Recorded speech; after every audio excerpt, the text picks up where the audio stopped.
Doing a job and pursuing your purpose don't always align, but for her, I love my job. I love my kids. they are one and the same. I can't leave them. I have to try to protect them as best I can from all of this.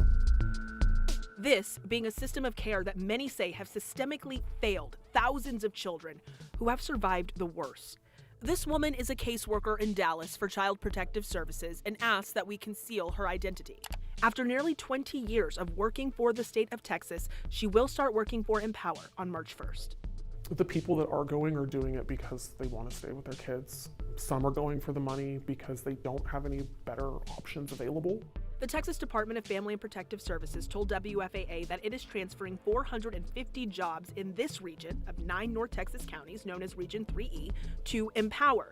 These are caseworkers, supervisors, people who specialize in placing children and working with families, either going to work for Empower or having to find another job.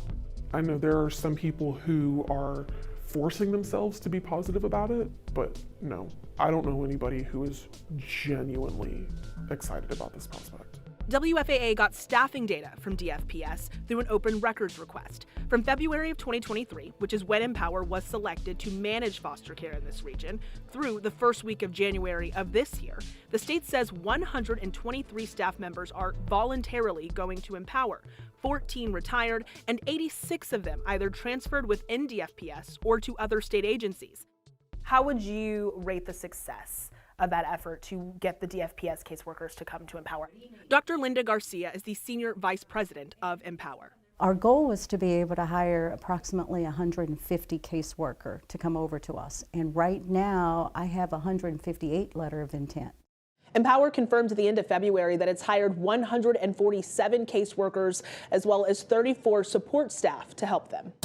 This caseworker says she's already feeling the impact of her colleagues choosing not to go over. I actually myself received a case from a unit where the worker and the supervisor had both left. And I was handed the case, it was put on my workload, and I was basically told, here you go, figure it out, for a child I've never met. And I know that's not the only one. And she says she expects more.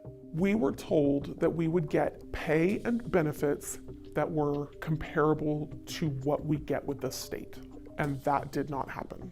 She got her base pay matched, but will lose state-funded insurance, a loss of $13,000.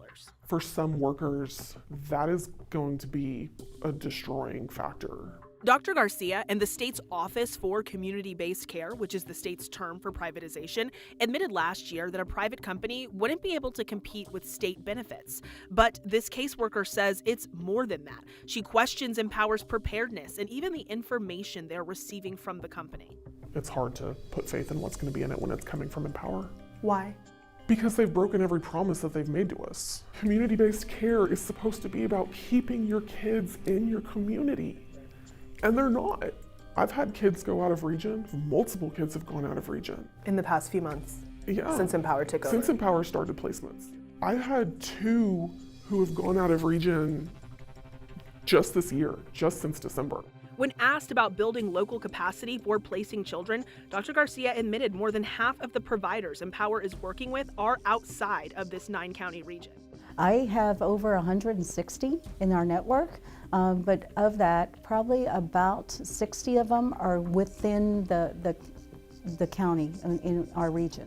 The state measures success by keeping children within 50 miles of their home. They can be not in region and within 50 miles. They flat out say, we are not going to place kids out of region. Small print. We will if we have to. Dr. Garcia says she knows there is hesitation. It's a combination of nervousness, fear of the unknown. But for caseworkers I spoke with off camera and the one who sat down to tell her story, Every worker that I have spoken to is expecting it to fail. where they agree is that's not the outcome they want. I feel really confident that community-based care is the right thing to do. We want Empower to succeed. We want Empower to be the solution to our problems. Empower says it's hired a total of 339 new staff members for phase 2, including those caseworkers. And of the 339, 210 of them are coming over from the state. Empower says it still has 75 roles to fill. In Dallas, I'm Morgan Young.